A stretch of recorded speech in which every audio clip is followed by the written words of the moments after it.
Hey ManyChatters! In this tutorial, we'll be going over how to get consent for sending SMS to customers with our pre-built template.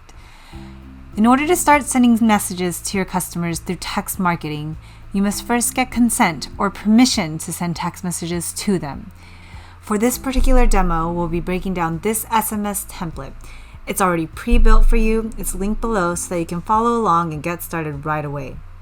You can install this template to your account by clicking Save to ManyChat here, finding the account that you want to apply this flow to, so we'll pick this one here, and once that's saved to your account, you'll click View Flow here and you'll be taken to your copy of the flow that you can edit in your way.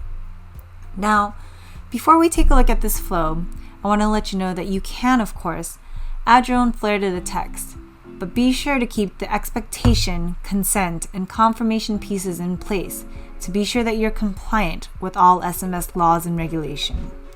We do talk compliance a little bit more in detail in other videos, but be sure to keep this language in any SMS opt-in flows that you build. The objective of this flow is to acquire customers through Messenger and then get them to opt in to receive SMS from your business and give you their phone number. So we'll take a look at this step by step. And this is your starting step here. You'll want to add a trigger to your starting step, which is how your customers will enter this flow. So if you click Add Trigger here, you'll see all of these growth tools listed here that you can add as your starting step trigger.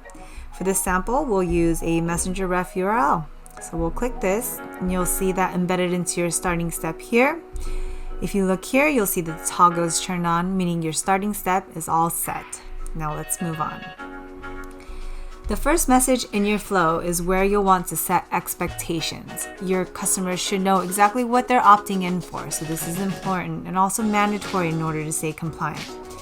This message uses the user input block. It's already pre-built for you, and if you click here, you'll see that the reply type is already set to phone. You'll want to make sure that the Save Phone to System field is also turned on. You'll need to have every phone number saved to a system field for your contacts in order to send SMS through ManyChat. If you scroll down here, you'll see a few other options. You also see a skip feature built in here. And this is a feature built for customers that don't want to provide their phone numbers to you at this time, and I'll show you how this works in just a little bit. So moving on from this starting step, you'll see that the next step in this flow is a condition block. This checks to see whether a customer has given you their phone number or has skipped this option. If they didn't give you their phone number or skip that option, you'll see that they get routed to this message down here. If they did give you this phone number, the condition block will check this and send you over to this message here. This is the message where customers give you their consent or permission for you to send SMS to them. So this message is also mandatory, so you're going to want to keep this here in the language pretty similar to what you see here. If they agree, they'll move on to the next set of messages. If they do not agree or give you permission to send SMS, they get routed right back to the same message that you saw earlier, as if they hadn't given you their phone number. If a customer agrees to give you their consent, you'll see that there's an action block here in this next step. This sets the SMS opt-in for your contact going through this flow as opted in. And once that's done, they'll get this final message here. This is your confirmation message. This lets them know that they're now officially opted in to receive SMS from them. Remember, this is also one of those mandatory messages that you need to keep in order to stay compliant. So this flow is really easy to follow, really easy to install to your account.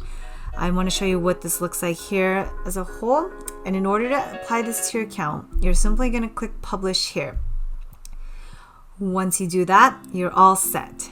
Now, the last thing that I want to show you is what a contact card looks like for somebody who has opted in for SMS.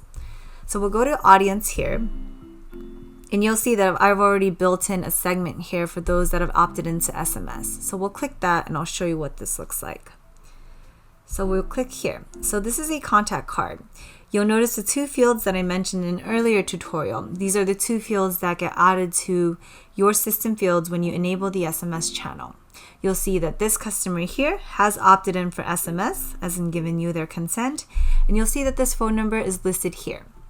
You'll be able to come back to your audience at a later time when you're ready to start sending SMS through broadcast, for example, and you'll be able to filter out contacts only by those that have properly opted in. All right. And that's it. You're ready to start growing your customer base to start sending SMS to your customers.